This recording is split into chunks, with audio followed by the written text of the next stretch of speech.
Good afternoon, everyone.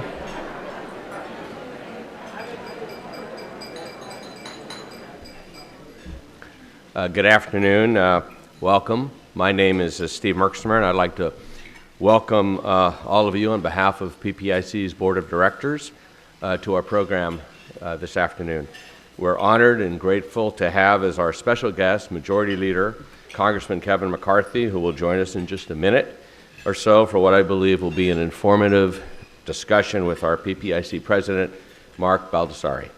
I'd also like to thank the sponsors of PPIC's 2016 Speaker Series on California's future for their underwriting support. These organizations are listed on the screen to my right, and right only, and on the back of your program, so let's give them a round of applause if we could. Appreciative applause. This series is also funded by PPIC's Donor Circle, a group of individuals and organizations that provide generous support to PPIC. Funding from our sponsors and donors makes programs like today's possible and ensures that they are free and open to the public in person and online. So I encourage you to learn more about how you can support PPIC as a donor or sponsor by checking out our website or by talking to a PPIC staff member today. So before we begin, a couple of very brief housekeeping items. First of all, PPIC, as you know, is always trying to improve our events. Later today, you will receive an email with a short survey, and we ask that you please take a few minutes to let us know how we did. And please, of course, everybody, silence your cell phone. So now please join me in welcoming House Majority Leader Kevin McCarthy and PPIC President Mark Baldassare.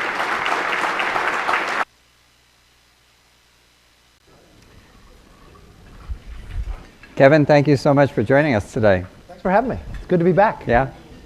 I think that the House Majority Leader doesn't need much of an introduction, but I will provide just a brief one for those of you who don't know Congressman McCarthy.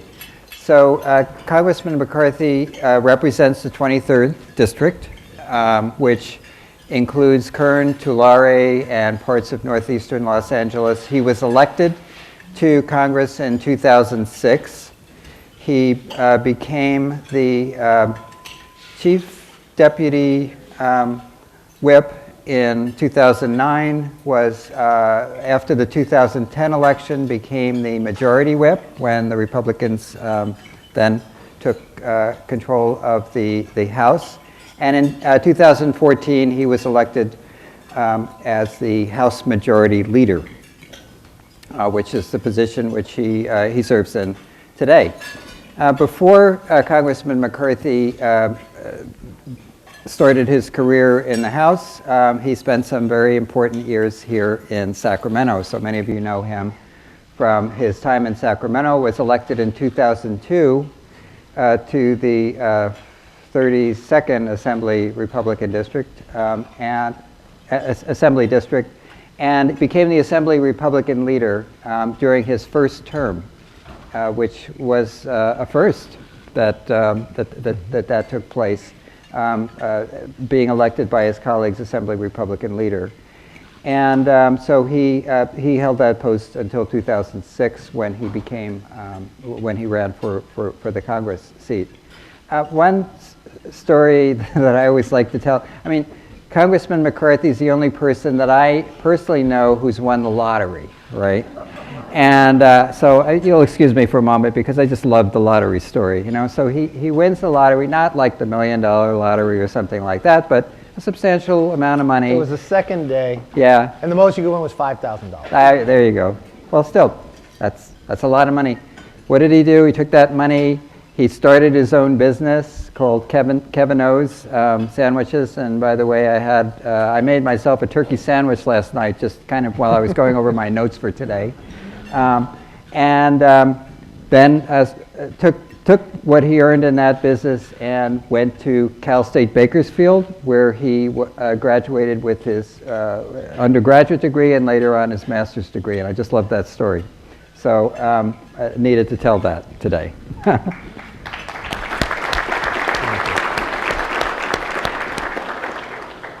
Well, let's talk about the present and the future. It's great to have you here. Your knowledge of what's going on in Washington as well as California is just incredible.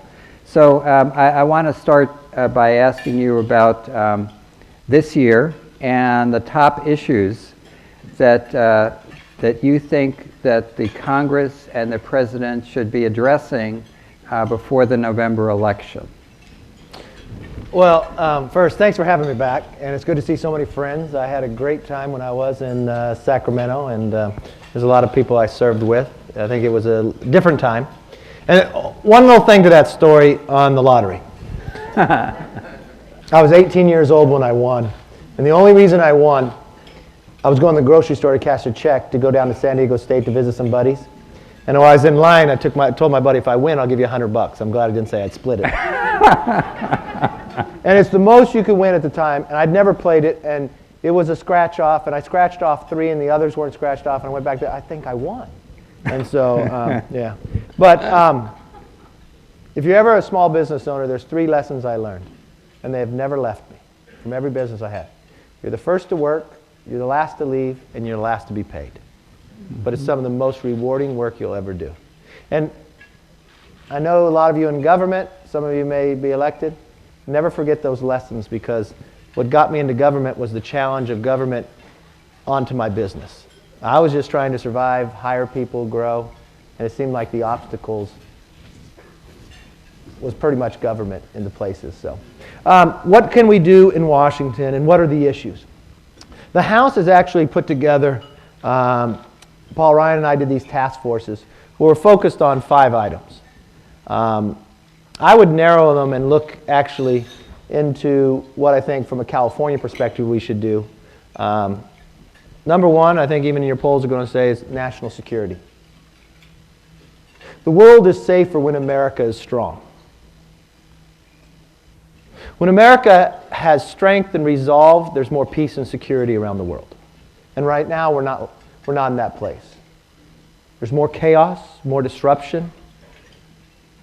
Our friends don't trust us, and our enemies don't fear us. And that's a weak place to be in. So foreign policy is one, and that's one of our task forces as we go. Another one of our task forces that we have is the economy. It's interesting when you look and see, and I was on a panel with one of the former economic advisors to the president, and we're both talking about the middle class and the anger within the middle class. Why? Because their wages are down. We've had 2% or less in growth for the last 8 years. Democrats want to say that's the new medium that you should accept. We can't accept that. Growth solves so many problems in this country. And so we're talking about tax reform. In my personal belief, innovation. California should embrace this faster than any place else. And this is where you see disruption in politics, there's disruption in business, there's disruption in government. I want to give you one example. In 2014, apps generated more money than the movie industry. In 2010, when my party took the power of the majority in the House, Uber had 3 cars.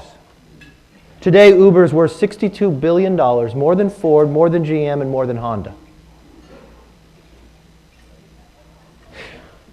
Innovation is changing every part of our lives. And when Uber started out, they didn't say, oh, let's go compete with the taxis. It's because somebody couldn't get a service. And they empowered the individual greater. Think if we applied that to government. Think if we applied that to the VA system. And what's most ironic to me, the VA was created in the 1930s. So if you think about it, in the 1930s, where did we get our news? From the radio. If we were hot in the Central Valley, what did we do? We turned on the fan. Today we have central air. Today you're looking at the news while I'm talking on your phone. And at the time in the 30s, the VA processed it by paper, their disability claims. Today, the VA processes their disability claims by paper. Government is the last place that innovation has happened.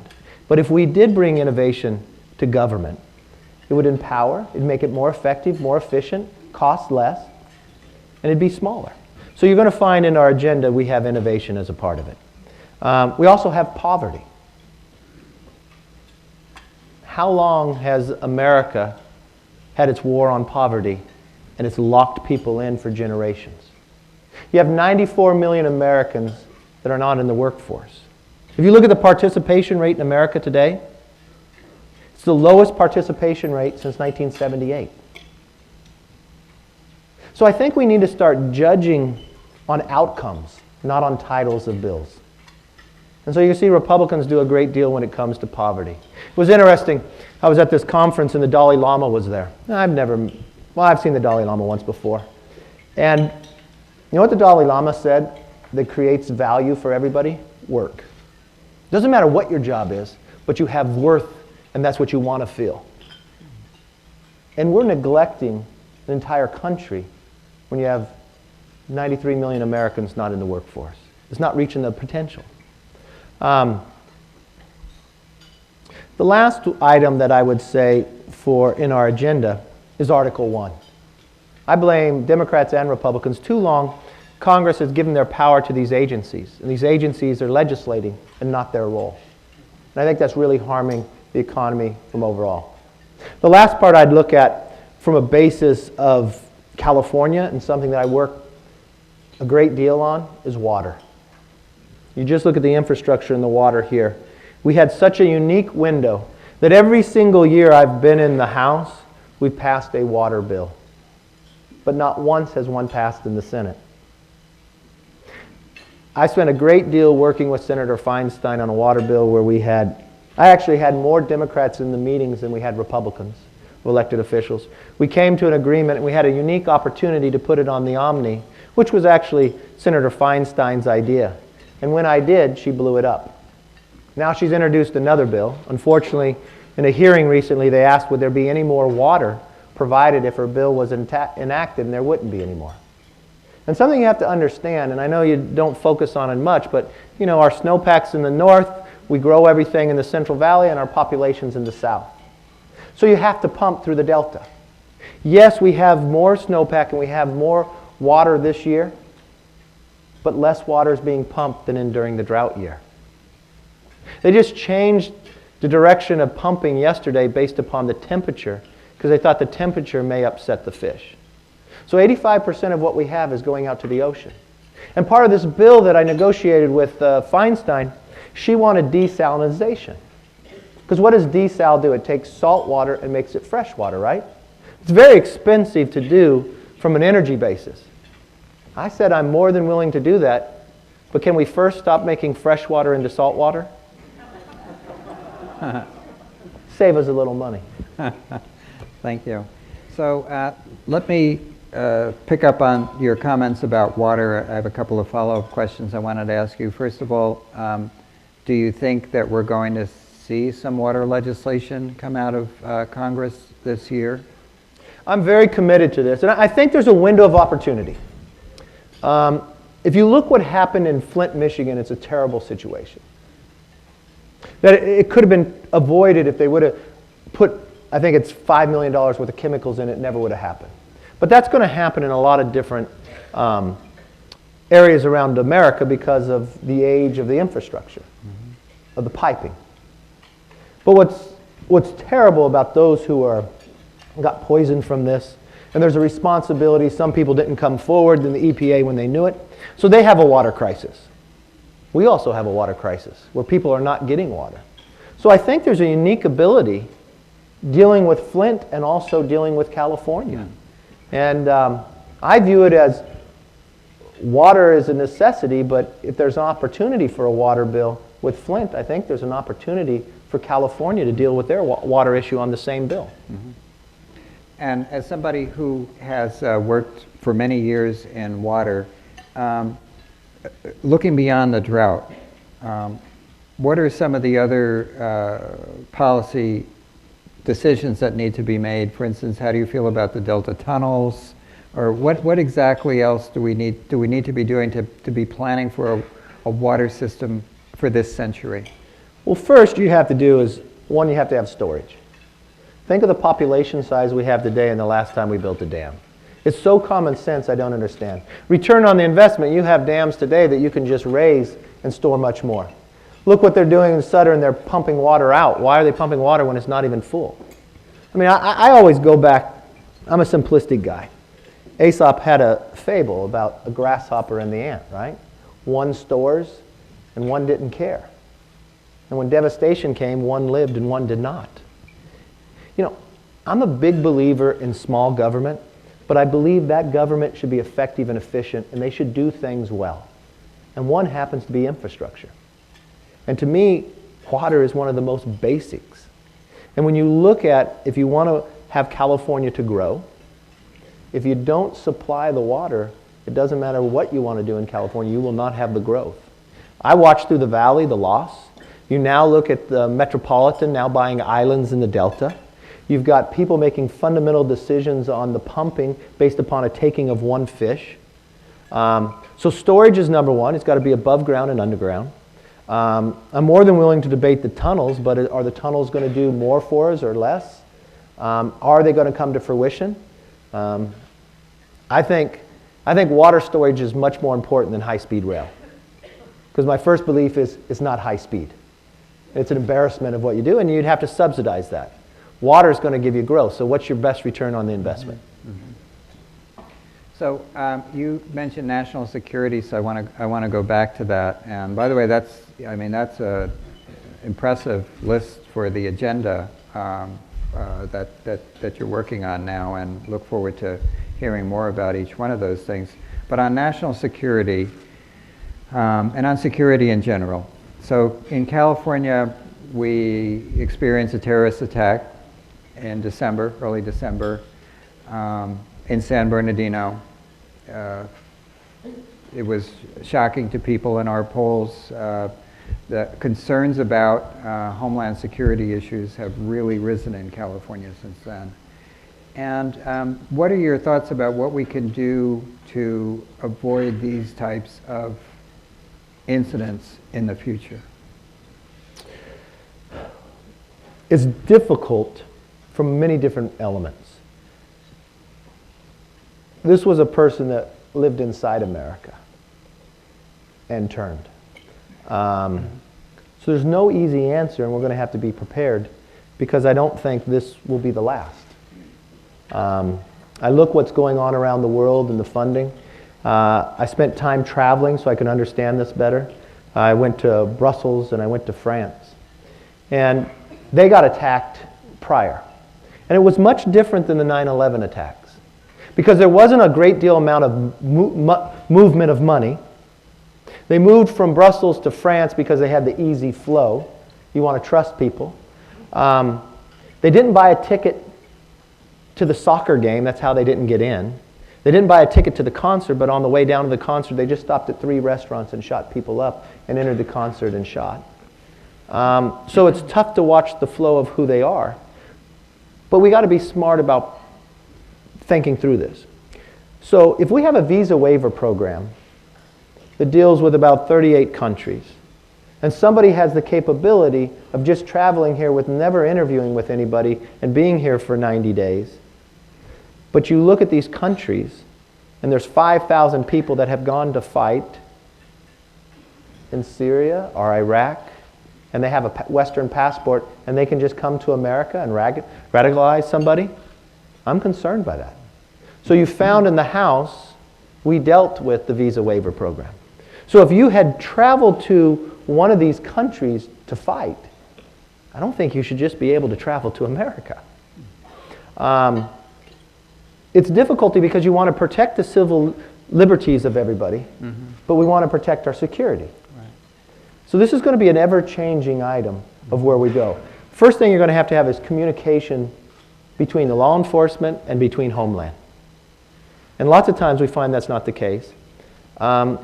Secondly, we're going to have a much better entrance and exit system into this country, and following who's here and who's not. Thirdly, you can't let ISIS continue to grow and think it's a JV team. You can't let it foster in the place of nowhere. And this is when I talk about foreign policy, If you want less chaos in the world, when America's stronger, the world is of greater peace. You know, the Soviet Union and now Russia had left the Middle East in the 70s. Now they're back, and they have a missile defense system, air defense, so we have to communicate with them if we want to fly around. You got North Korea pushing. You got Iran, who now feels, plus with the billions of dollars we had lent them, that they have a whole new reign within the region, and they have gone in and looked for locations and grown from Yemen and on. This is where, when America took a step back, Russia, China, Iran, and North Korea took a step forward. And what do you see as the biggest threat? When you look at the world, what's the biggest threat to America right now? I would say the uncertainty, I'd put it between Russia and Iran. Mm-hmm. Do you realize that Russia rates America as a threat? That Russia has built up. One, they entered Crimea in Ukraine. They attacked them and their grid in the last couple months. They're pushing within Turkey. They have air defense. They partnered with Iran. And you've got a leader in Putin who has a low oil price, who does not react the same as a normal person would with their back against the wall. Those are the situations where war breaks out because he's got too much turmoil back home. He enters another country, but he says they're not his military, they're just green men on vacation. Till he finally admits it. That is uncertainty. And then when you look around the Middle East, you've got a Sunni and Shia battle, but people are seeing there's not America leading, so they're trying to defend themselves. And in those type of battles, if there's not an adult supervision in the front to put and secure and resolve the problem, people are going to fight it out. And you mentioned earlier about balancing civil liberties and the threat. And I'm wondering where you come down on the issue of the iPhone and the privacy and what the government should and shouldn't have access to. How do you? Well, this is not an easy answer. And, Yeah. and when you look at the law that they're suing over, it was in the 1780s. I don't even think there was a telephone then, right? Now we're talking about a mobile phone. I don't think. I'm not into government having a back door and looking at everybody's phone. I don't think that's our role. So I want to protect your civil liberties, but I don't want a terrorist to have a free reign either. First of all, I don't think this should have been carried out all within the public. Why did we have to go to a lawsuit, and why couldn't we just sat down and solve this problem? For one. Two, this is a role that government needs to engage in. We cannot ignore this. I don't know what the outcome will be, but this is where we should have real debate. Now look, I have a hard time watching the presidential debates because I don't see policy. But I think this is where the House should really engage. And when I laid out those points of what we're working on, there's one I didn't tell you about, it's healthcare. We're going to have these all in legislative form before the end of the summer. Because our desire is the House to become the place of ideas. So whoever becomes president, make the debate about policy so when the election's over, we can solve the problems, but the American people decided which way they wanted to go. You know, when Reagan was elected, he had tax reform. But it wasn't Reagan's tax plan, it was Jack Kemp's plan. So I don't care who gets the credit. I just want America to be stronger. So we will have them all out there for the debate, and I want the debate to start being about that. And can we go also back to the economy for Sure, a moment? please. Because obviously whether you're looking at the Democratic or the Republican side in the presidential election, it seems to be a big issue that stirs up a lot of emotion. There seems to be a lot of anger on the part of some, not all voters, Most but voters. some, maybe most. What do you think it is that we're not doing now that government can do to have a role in providing better economic opportunities for I think more government's Americans? having too big a role for one, crowding Okay. out. If I look at startups, meaning just small business, lowest point in the last 17 years. Government made it harder to get capital. And where capital is king, jobs are created. So they overregulate from the basis there. And when you do that, you're picking winners and losers. And what you're really doing is determining the big companies already successful because they can afford the regulation. The smaller ones, and it's no competition, they have no ability to move upward. Growth. I'm a big believer that growth will solve a lot of problems. Why are people frustrated? Because they look at their income being lower than it was 8 years ago. So what hope do they have? They're at the point now that they want to lash out, that there's no future. And I firmly believe the greatness of America is wherever you are born is not where you have to stay. There's all opportunities. You determine the outcome of your life, not government. But today you feel as though you can't break through. So, one is our taxes. We are at a disadvantage. We're really at a disadvantage in this state. How many of you know somebody who moved away from California? Anybody? How many of you know that they moved to Texas or Arizona or Florida, right? Taxes matter. The idea, if I look at every tax plan of the two Democrat, GDP goes down. And normally, the history of America, it's about 20 cents on the dollar is what government costs. If we do nothing, it's going to 40 cents. So it's crowding out. 75% of America believes that the next generation is worse off than this current generation. But the history of America is every generation improves on the next. So, to give you an analogy, I was in a school one day, and it was a high school, and he raises his hand, he goes, "How has America fallen back?" And so I asked him if he played a sport. He says, "I'm a swimmer." I said, "Well, let me give you an analogy as a swim meet." So I want you all to picture a swim meet, America going up to the block, and we're competing with every country in the world, and it's right after World War II. We jump in that pool and we win, right? We are so fast, we get out and dry off before second and third arrives. So the next year meet, when we get up there, we say, that's kind of unfair. We won World War II, much bigger than the other countries. They were devastated. We probably should put a 5-pound weight on, right? So let's have a higher corporate tax in America. We get in and we win. And each year we come back, we think we have to add another weight, higher regulations. Maybe it's an EPA. Maybe it's a stimulus, so now it's 50 pounds. To pretty soon we have a 300-pound weight on, and we don't win. And people say, you don't swim like you used to. But no one says, take the weight belt off. The idea should be that we don't get an advantage, but we're not at a disadvantage. So we have the highest corporate tax rate. So why? You have a tax system that punishes you if you want to bring your money back to America. So you spend your money in other countries. And then if we want to bring it back, put a territorial rate and lower it, our own government system says it costs money, you have to pay for it, when there's trillions of dollars that would come back.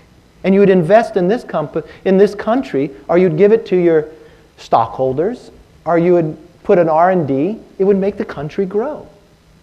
And why is it so difficult to fill out your tax plan? Why can't it be simple? And why do we have to have different rates everywhere we go? One of the greatness of America is fairness. And if we live in the greatest country in the world, shouldn't we all pay a little something for that? Well, that would be a good start.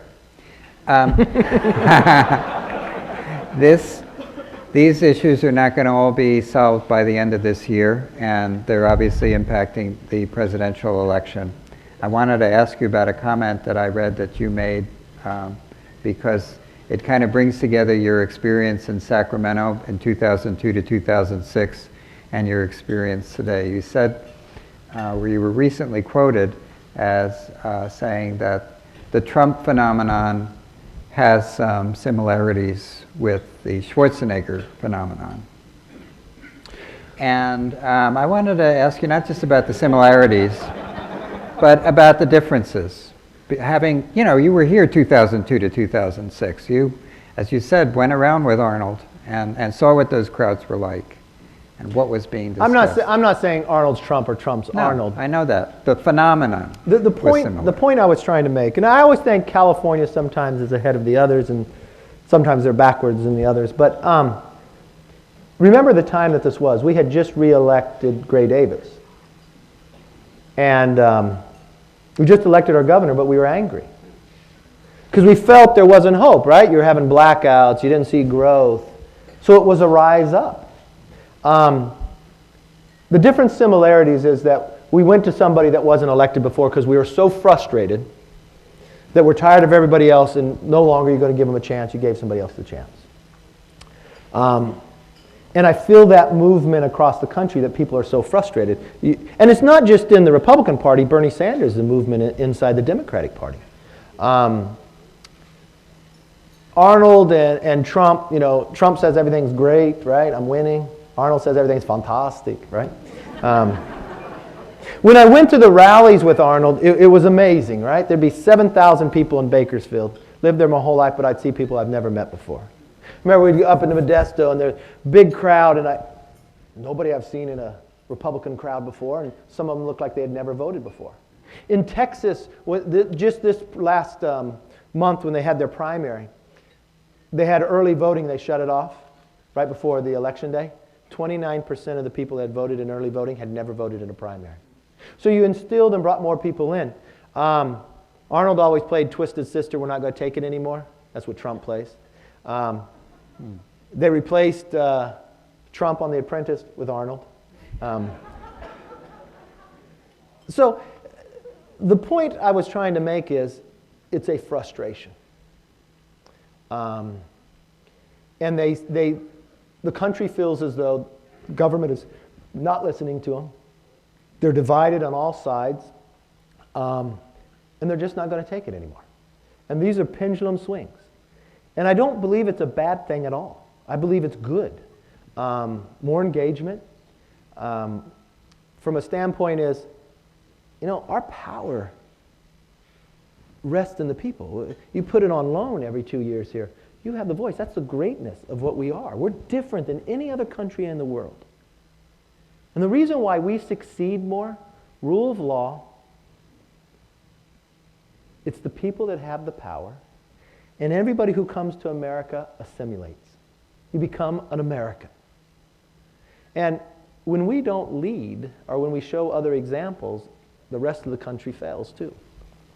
So I gave you the chance to talk about how it's different, the two phenomenons. Mm-hmm. Anything you want to say about that?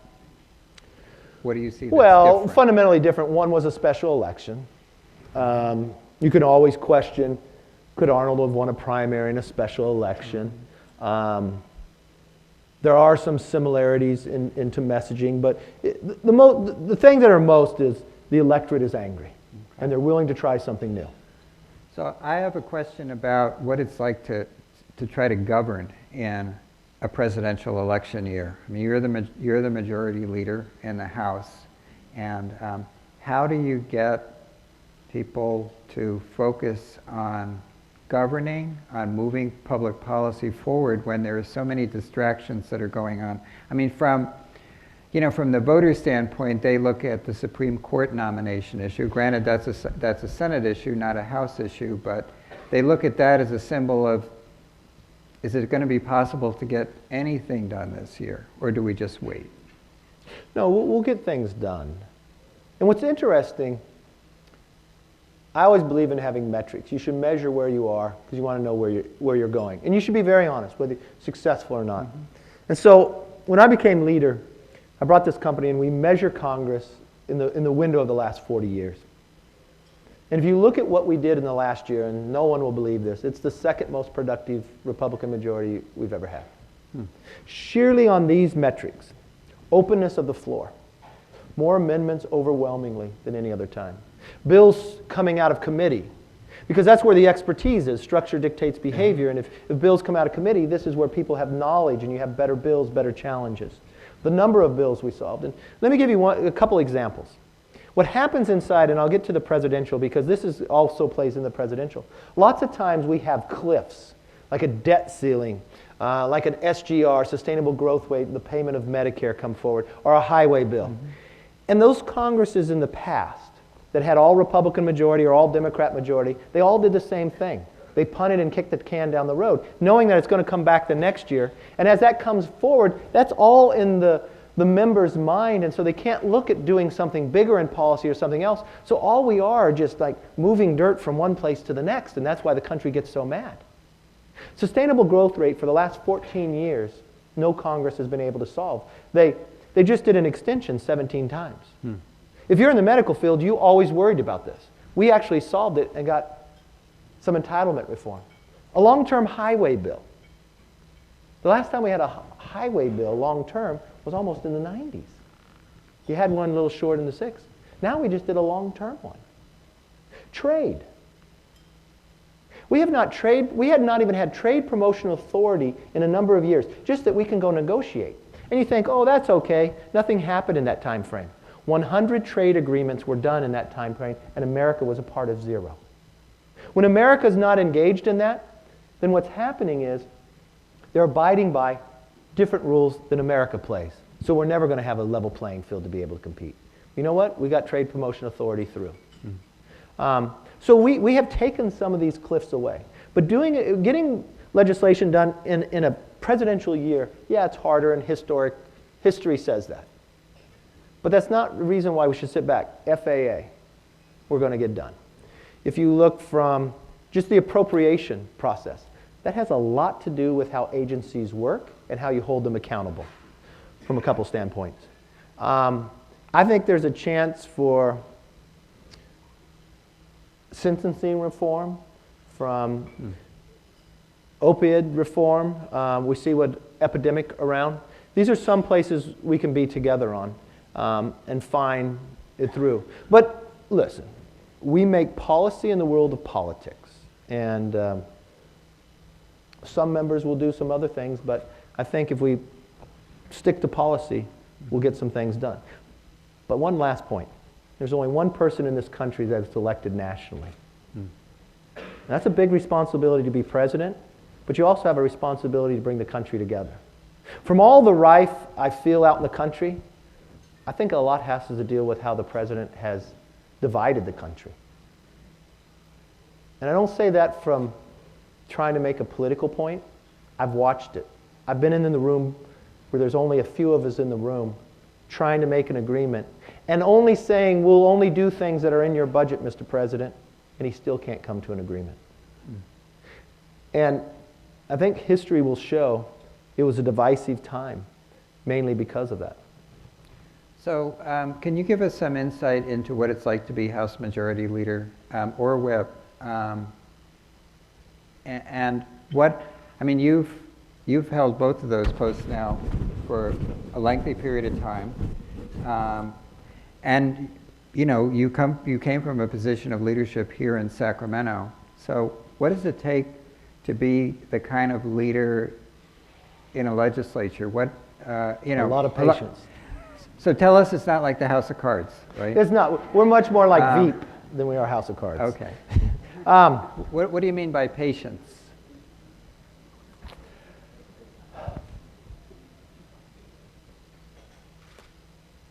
We did education reform.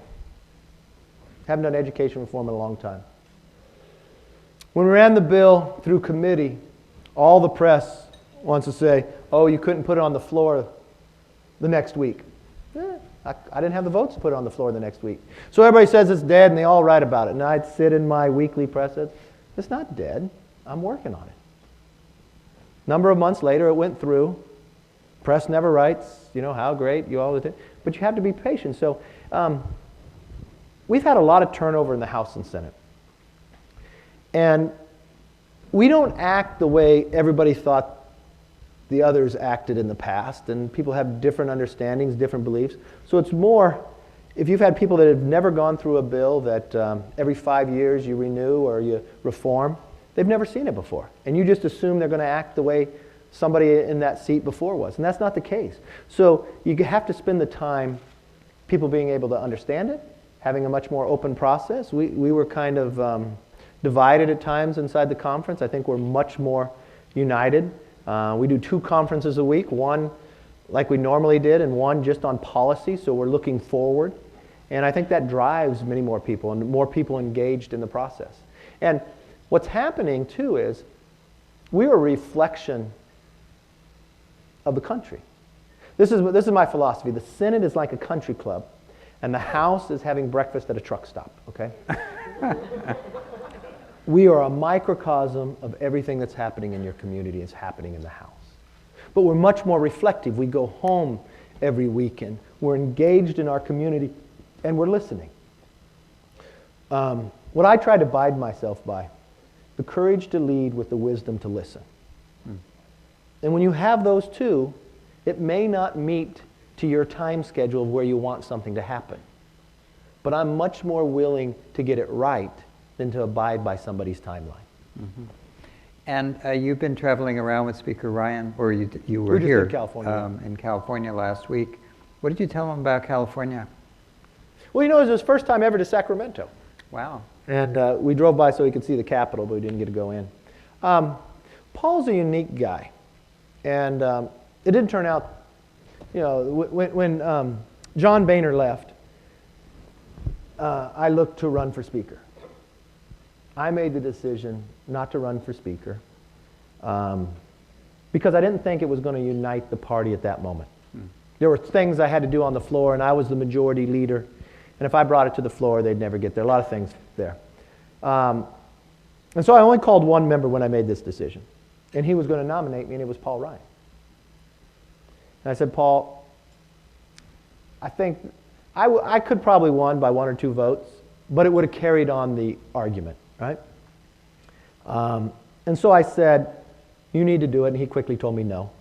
But I talked him into calling his wife. He called his wife. She wasn't there. And so we talked further, and he says, I'll only do it if we do it together. And we've been friends since the day I got there, and we did Young Guns together. We have good knowledge. But we both have pluses and minuses. But what's good about it, his strengths are sometimes my weaknesses, and my strengths are sometimes his weaknesses. And we have a stronger team now on the based how it turned out. And we're much more focused. This is where we decided on doing our agenda project and focusing on policy. Think about it. With everything else you're seeing around the country, there's going to be one place ideas are going to come from, the House. It's going to help the Senate. It's going to help whoever the nominee is. It's going to help the country. Because these are things that are going to solve the problem. And we don't start out by going to some focus group to tell you how we should talk about it. We're getting the policy right. Because we want to be very honest with where we are and the challenges before us. So it was great. I mean, so it sounds like it's become more substantive with Speaker Ryan and the two of you working together on substance issues. Every single week we have a conference just on policy. And many of you who've been in politics, you'll know, everything gets so busy, how much time do you really spend thinking about getting the policy right and solving a problem in the future when you're just worried about what's in front of you and where you're going and it's the first time seeing it, it came out of committee somewhere else. That's not the way to govern. And can you give us some insights in terms of what's the relationships with the minority party in the House and how that works? There's pockets that you work close with. Some want to work with you, some do not. I look at it like this. I can work with anybody that's a responsibility. That doesn't mean I'm changing my principles or philosophy. It doesn't mean I'm giving in to anything. But I'm going to sit down, I'm going to listen and try to move. We've had many bills that been very strong and been our bills going through. So I think we find the places there. If we had one, when we solved SGR, you know how we solved it? We left the president out of it. We didn't tell him about it till we got it together. And what's interesting, there was a unique training. Maybe for this audience, I should explain a little bit of SGR. Okay. Sustainable growth rate. This is the payment to doctors on the Medicare rate. It's always going to be cut if you don't do something, so everybody panics. It's a very big deal everywhere you go. But we solved it, and we negotiated together, and we got entitlement reform with it. I mean, we found common ground. You had more than 300 votes for it. It was a unique situation. It was a big issue nobody could solve before. But every time we had negotiated where we had the president involved, you never came to an agreement. So you had to take him out of the equation. So you work directly with the members of We worked with the Democratic- committees, and in the committees you have both sides of the aisle, but they also have expertise. So in the time that you've held the leadership positions, can you give me a sense of, maybe that's one of them, 2 or 3 of the things that you're most proud of accomplishing? The very first thing was getting a budget that actually balanced. Before we were in the majority, we didn't even do a budget in America.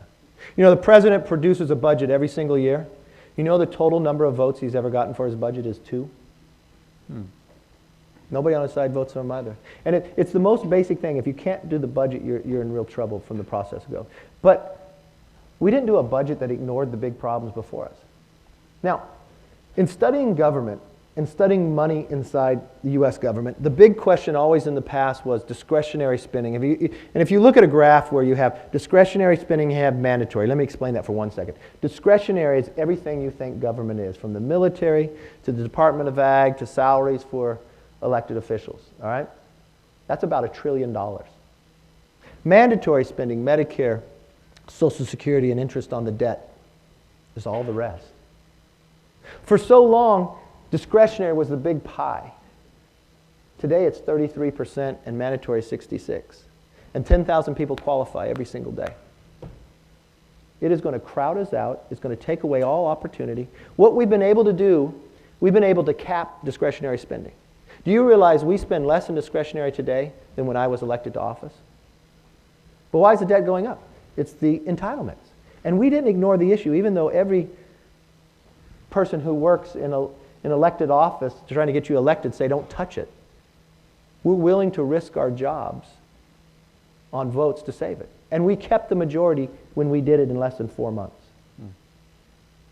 We have now put us on a path, when you talk about this budget, it's the common ground of where you go. If we can reform to protect the entitlements, this next century is ours. This is where the president would never go. And we have always been out front about it. We don't shy away from it. That, to me, has put us really on the right path, and we have that next step to go. Fabulous. So you've got a very ambitious agenda that you're working on. Maybe as a 2-part final question, and then we'll turn it to the audience. What's the piece, from your point of view, matters the most for Californians? And you know, ultimately, you've got to prioritize those. What are the ones that really bubble to the top that are going to be most For California? important? Yeah. I would say the economy with taxes. I would say our reg reform, Article 1. But California blows it themselves because they usually go further than whatever federal does. And water. And water. Fabulous. Thank you. Thank you. Thanks. Should we take some questions? Please. Excellent. Thanks. Let's give a round of applause first. Thank you. It's been fantastic. So, do we have any questions out there? Right We here. have one right in front of us. Right behind you. Yes. Good afternoon, Congressman McCarthy. My name is Bijan, and I'm currently part of the Capitol Fellows Program. So from all the fellows in the Excellent. audience, we want to thank you for coming here, and I think you serve as an inspiration for all of us. Thank you. As a young Republican and as a person of color, sometimes I find the national discussions that we have about inclusion and diversity in the party, especially in this election cycle, to be problematic. And it seems we are shifting from what the enduring lesson of 2012 and the foreshadowing of 08 was, is that our party needs to be more diverse and we need to have a more inclusionary model. So I was wondering if you could speak to how you interpret the diversity problem and what an inclusive GOP means to you. The GOP will never survive if it's not inclusive. And our message should do great around the world. Throughout this country, the idea that no matter where you're born, your opportunities grow. You're not locked in based upon birth. Maybe you don't hear that in the presidential race, but I want you to look at the House. The youngest woman ever elected to Congress is a Republican from New York Elise Stefanik. Will Hurd represents the most of a border, is in Texas. He happens to be African American, and it's a Hispanic district. Armia Love in Utah. There's so many unique stories, but the best way to do it, don't shy away. Engage and show. What I try to do in my recruiting, the hardest challenge is pretty much getting through a primary. And so part of Young Guns was finding conservatives that didn't put their head in the sand and say no, but they took their philosophy to a problem and solved it in a conservative manner. And that would reach so many people in so many different walks of life. And I don't have any preconceived notion that you have to be elected before to run. And so I would give people those opportunities, and they've proven themselves. And so I think the party is more than willing, but I don't ever believe in the idea that I'm going to pick somebody just because of the color of their skin, just their mind, and I'm going to give them the opportunity. They're going to win or lose on their own, but I'm going to make sure there's not an obstacle in front of them to be able to get there. As House Majority Leader, are you involved in recruitment? I'm always involved in recruitment.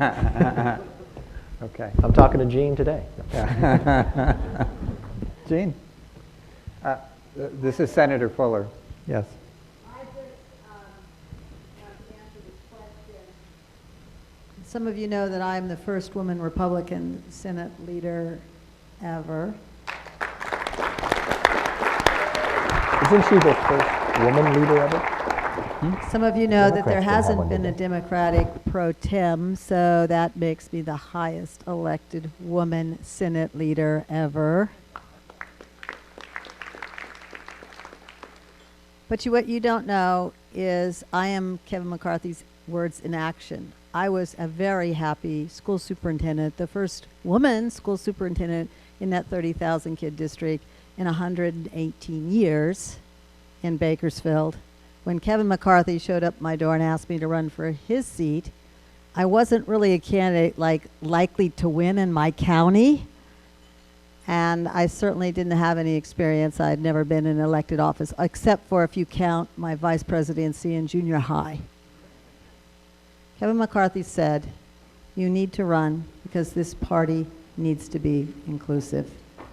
And now here I am. Thank you, Kevin. Okay, thank you. Very good. I'll tell you this, and then Shannon Grove won the seat for the Assembly, and now Vince Fong is running for the Assembly seat. And this is out of the Central Valley with Bakersfield. Another question. We have a question over here? Oh, or over there. Okay. Yeah, I'm Steve Baker, Operation Unite. I have a water question for you. Describe some of the significant, tangible values that you see when you're considering the Delta issues.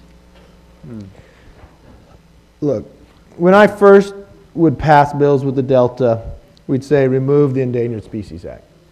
And we know they're never going to go there. But in that decision, we have the right to pump higher. I think we should pump to a higher level. The concern I have is the first thing they did, with one taking of one Delta smelt, they shut down. They have the right to pump longer. I think you get, 53 more I'm taking before.